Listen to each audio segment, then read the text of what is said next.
Bonjour à tous et bienvenue sur cette nouvelle analyse technique des principales crypto-monnaies réalisées pour le compte de la page Facebook cryptagora.lu. Avec une configuration technique qui reste haussière sur le Bitcoin puisque malgré ici l'incapacité à venir franchir ici ce point haut significatif qui représente la zone des 20 000 $ pour un Bitcoin et donc les plus hauts significatifs que nous avions connus ici sur cette phase à la fin de l'année 2017,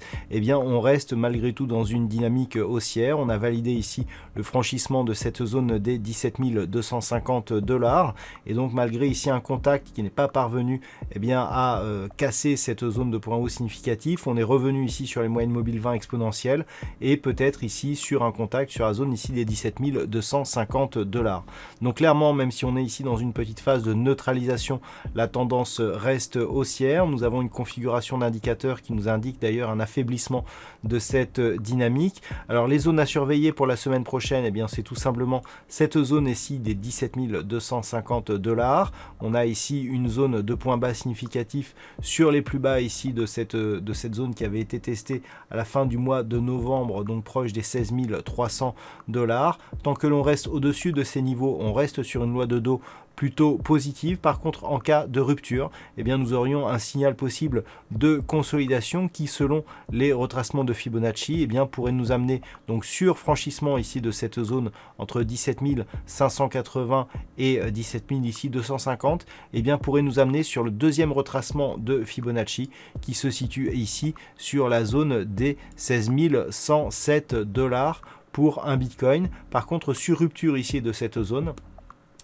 on aurait un gros signal d'affaiblissement donc de la dynamique pour une consolidation plus marquée qui pourrait nous ramener ici dans cette zone entre les 14 000 et 15 000 $ pour un Bitcoin. Donc cette anticipation correspond à une possibilité de consolidation qui serait totalement invalidée si les cours reprenaient ici la hausse et franchissaient la zone psychologique et symbolique des 20 000 $ pour un Bitcoin. Et puis sur l'Ethereum, nous avons une configuration qui reste haussière là aussi, puisqu'après avoir ici validé la rupture de cette zone des 484 $ pour un Ethereum, on est venu marquer ici un contact sur la zone des 630. Alors, cette semaine n'a pas permis de venir marquer un nouveau plus haut significatif. On est même ici sur une phase d'affaiblissement de la tendance, mais on voit que les cours restent bien ici au contact de cette moyenne mobile 20 exponentielle. Donc pour l'instant, la dynamique est dans une phase ici de neutralisation, mais tant que l'on ne casse pas ici cette zone des 484 $ pour un Ethereum, on reste dans une dynamique potentiellement haussière. Bien entendu, en cas de rupture de ce niveau, il y aurait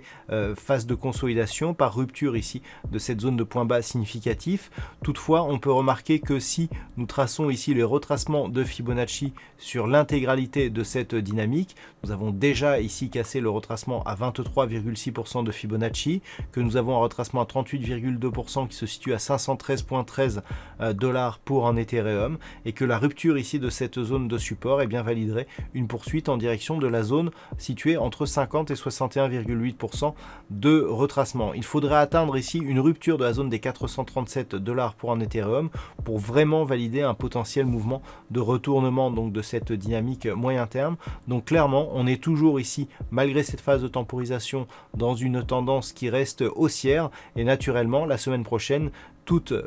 mouvement ici qui permettrait une rupture haussière de cette zone de résistance des 630 $ pour un Ethereum, validerait la poursuite de la dynamique haussière en direction ici de cette prochaine résistance des 800 $ pour un Ethereum.